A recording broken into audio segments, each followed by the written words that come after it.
So, Julianna, one of the things that always gets a lot of attention on social media is sibling relations, and there's a lot of discussion about siblings. And so I thought I'd read you some social media comments, not just about siblings, but about a couple of topics. But I'm going to start with siblings. You tell me. You're not on the social media as much as I am, so you tell me if you. No, I have not heard these. What you would say if you were going to make a comment. All right. Oh God. So okay. every time I post about aggression towards siblings, people comment that they don't allow the child to be aggressive towards siblings or destroy property. But how? My child chases us if we walk away, breaks doors if we separate ourselves. Restraining my child makes the meltdowns worse. How do you not allow it? And how do you set boundaries?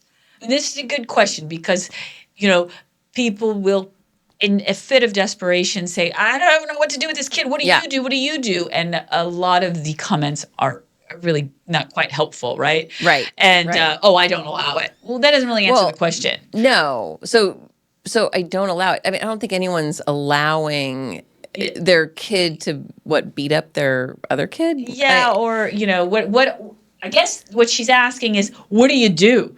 Because a lot of times they're coming here for what do you do? And the advice is less than satisfactory. Again, that's social media for you. But within there, you can find some decent advice. So for every, 5 pretty pitiful advices or things that don't resonate at all, you'll find some good ones. In this case, a lot of people had where I found about the cuddle box. So they, and some of the things that we talk about in our Meltdowns paper are listed, as good ideas. Safe restraint. Yes. You got to be practiced in that. Yes. Right. A cuddle box or a safe room for your child to go if they are prone to it. Yeah. People had really a lot of success with weighted blankets. I never had success with weighted blankets, but I suppose it's what you introduced that that resonates. I have tried all of these things. Yes. So my son, between like 4th grade and for a couple years there, maybe between like 9 and 11, was very physical. Yeah. And I didn't allow. I've gone back and looked at some of those notes around that time not for this, but ultimately my son did do EMDR, and there was a lot of guilt associated and trauma associated with that period of his life. Sure. And so we did do EMDR to kind of help him deal with a lot of that anxiety from that residual guilt and trauma. We are going to talk about EMDR and off-label therapies in another episode. But going through those notes, I saw I thought I had kept my younger one, totally safe. But then I was like, oh, he hit or he did this. And he definitely did that with us. So we were definitely in that. We tried to minimize the impact as much as we could, obviously. But we did safe restraint. Yeah. And restraint was a really critical part of it. Yeah. And getting that right and kind of getting that down was really important. Medication was a big part of that too. Yes.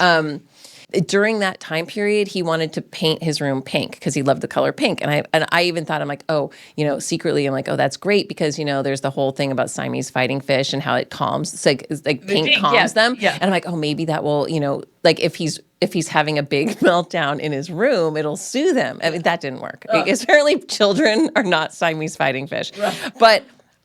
But I mean, I tried all of those things, and he broke things, and he did those things. But again, keeping everybody safe is by far the most important thing. And a trial and error. So to your point, Yeah. nobody's allowing it. No. What they mean is they keep trying different things. So they tick it down, and that eventually there's a system that makes sense to the child. And the thing it's interesting that they say set boundaries, because with autistic children, you can set the boundary. It's not the same as a neurotypical child throwing a tantrum and setting the boundaries. Like, you don't hit when you're throwing a tantrum. When a child is in an autistic meltdown, and we talk about that, in our paper about, tantrums and meltdowns and panic attacks. They don't want to be doing that with their body either. No. And in the postmortem after those episodes, those meltdowns, there's a lot of guilt and a lot of bad feelings about that. They don't feel great about that. And one thing I want to make clear that this commenter, I hope she was alluding to, is that, do you just beat your kids?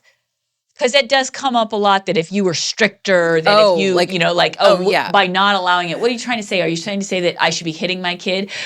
No. No, No. that absolutely would escalate. Right. So escalate the situation. hear me now, believe me later. If you are a parent that believes that these behaviors are because we don't do things the way that they did in the generations before us, where those kids would have been beat for, throwing in a meltdown that got physical. All that teaches them is to beat someone else. Right. That's an acceptable form of communication. Yes. So no, stick with it. Work the program, medication, safe restraint, a designated safe spot, weighted blanket, consistency, right? And again, be a detective, find out what's causing those meltdowns. Yes. This episode of Refrigerator Moms is brought to you by Brain Performance Technologies. Brain Performance Technologies is a specialty mental health clinic that offers magnetic resonance therapy, or MERT, for autistic people aged 3 or older. MERT is a transcranial magnetic stimulation protocol that utilizes an EEG diagnostic to deliver personalized magnetic pulses to stimulate the brain and build neural pathways effective in managing autistic symptoms. So this one was, it's quite sad. It comes up all the time. Again, watching the complex PTSD that the siblings now carry with them for the rest of their lives is heavy. That's all. Oh, that is sad. 100%. And yeah, it is. Yes. Family estrangement is real. And, a lot of the comments on that post, parents were saying, I don't blame my other child if they cut and run, as the second that they can. Ouch, right? So we have a paper about siblings written by our children, or the siblings of. We did the research. They backed us up. Yes, contributed a lot to it. But what they have to say is important. There are sibling support groups are quite popular now. Have the conversation about this with your kids throughout their lives. And you don't need to just watch the complex PTSD. You can help the complex PTSD. Yes. So like, watching it is really painful. Yes. But even if your child who's experiencing that PTSD is an adult, I mean, there's still ways to mitigate those symptoms of PTSD. Right. And, there's a lot of ways to, and you can start by having that conversation with them about the best that. place to start. Yeah. Okay, so this one is funny, and I thought it was funny because this is when I actually commented on. Oh no! And my comment did not even get deleted. Didn't get deleted. Did not get deleted. Didn't get blocked. I didn't get blocked. It was wow. It's I kind of let it rip too. So okay. What suggestions do you have when there are multiple siblings? Curious. Mostly for safety when I'm trying to diffuse an explosive episode and they are by themselves. And also when he won't stop touching or hurting them. I found this great video which validated my experience, because that's what they do on social media. Yes. But she said the only way is to increase caregiving. Oh. And okay. I can't find a way to do that without us going bankrupt. We initially had help, but their situation changed. Now they actually call me for help. So no one else really seems to think it's that bad because they aren't the ones being punched, right? But when he explodes for hours and I'm by myself with our kids, I feel like a failure. I shared this one with you because of my response. Now, okay, let's hear it. She is speaking specifically about a social media influencer that I talk to all the time. Okay. Okay. And as you know, I feel like her shtick is just a little too simplistic. You have summed up this woman's shtick perfectly. Tell parents that they are great and wonderful so we feel good. Then give basic advice, usually regurgitating, but maybe dressed up with a new vernacular if you're lucky. Get help. Gee, that's revolutionary, right? Right. But she won't say, forget about technique. Just get help accessible through a government program or health insurance. I'm talking about, ABA, right? Right. Which is what you have access to is what you can do. She tells this one story in which she confesses that she gives her son a piece of candy, my famous donut hole story. Yes. Right? Yes. Incentive meets reward meets sticker chart. Not exactly revolutionary. Right. And very much a behavioral technique. Right. So my suggestion to this person was to ignore her and get the help she can afford to get, Right. however she can afford to get. Right. And the response is, Kelly Jensen, it's how they all are because they are trying to sell a program. It's annoying. Indeed, it is, especially when she's not selling anything new, particularly useful, and certainly one that's not covered by your insurance, all while admonishing what is covered by your insurance. She has this whole lesson that's called diffuse with humor. So you pay Oh my God. for her to show you how to make your kid laugh. Oh my God. Diffuse with humor. So if your kid says, you're a butthead, you're supposed to have a quick-witted response to you're a butthead, rather than putting them in the corner and having a timeout because they used a no pressure. Yeah. You're supposed to come up with a funny response to everything. No, she teaches you funny responses. She gives you a little script of funny response. Although now I guess these days ChatGPT can give you a quip for when your kid calls you a butthead. But I mean, parents have been diffusing with humor for many, many years, right? So I don't feel like diffuse with humor. I mean, I'm sure I've tried diffuse with humor just naturally, but I think if I diffuse with humor, my kid would probably just come back with some other funny response, and then we would go back and forth that way. But you'd both be laughing. So I guess it's not that it's not without merit. It's just is that new? Do you have to pay behind a paywall to diffuse with humor? No, but back to the other thing about help. You should never go bankrupt. No, getting help. I don't want to let that one go. Yeah. It's just like always find the help that you can afford, and there's tons of different ways to find help. If you belong to some sort of, religious organization, yes. Obviously family, friends, if you've got schools in your area with child development programs, maybe people want to, do something. There's a million different ways to find some help, and it will take effort. And not only effort, it will take you ignoring whether it's a certain style. Yes. Don't worry about the style. If it's help, right? Right. And, the notion that it will make things worse. How much worse are things going to get if your kid's having hour-long meltdowns and you can't care for your other children? Right. Probably not going to be worse. No. It might even be a relief. So that's not good advice, right? Right. Okay, some other ones, another off the topic of siblings. This is an interesting one, and I knew you'd have a hot one for this. Uh-oh. I was suggested by an acquaintance of mine that autism can be treated with homeopathy. Oh, no. When I did some reading on my own, I couldn't find any evidence. Did anyone go over alternative medicine for your child? I sometimes wonder if it were that easy, then why struggle so much? Please don't judge me, I'm asking for suggestions. Oh. Okay. Well, I'm not discouraging people from doing research on alternative therapies. And off-label. We have a whole thing coming up about how everything is pretty much off-label. Right. And again, my advice probably, or my comment on that is if you are researching it and you can't find any valid evidence that something works, it probably won't. Probably doesn't. Yeah. Is this someone that you trust? Is this someone that has kids? Is this someone? The whole thing about autism and the trientific method that we allude to is that you can't do it all at once. No. So and you shouldn't because then it's hard to discern what is working. So I we are ideas people. Give me all your ideas. I'll put it in a file and I'll take a look at it. If it resonates with me, I'm probably going to try it. And that's what you should do. But also, you got to grow a little bit of a thick skin for some of people with well-meaning, well-intended ideas, right? Yeah. And again, those people that are giving you the suggestions, they may have, different resources than you do. Or they might be wackadoos. And that's entirely possible. It could be wackadoos.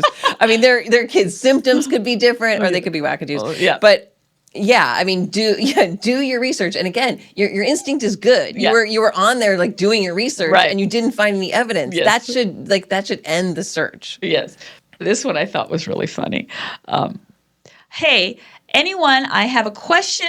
My 11-year-old was fully potty trained, but then I got him circumcised about 30 days ago. And ever since then, he's regressed. And has this happened to anyone else? Because now he's peeing everywhere. He was fully potty trained and he was peeing everywhere. Okay, 11 years old and they got him circumcised at 11? Well, I point this out for a few reasons. One, I can't stress how common that is because your child is not circumcised at birth, and And they they're get having a issues lot of like UTIs. cleaning. Yeah, And yes, just a lot of UTIs. Yes. And so you go to clear the UTI, Right. and you get them circumcised, and that's incredibly painful Yes. at 11 years old. Oh my God. So but particularly when a child is nonverbal. So potty training is a whole nightmare for a lot of reasons for a lot of people. But I just thought that this was an interesting question to pose to social media and not a doctor. Right. That was my first thing. It's like, well, this sounds like a medical stop first. Yeah.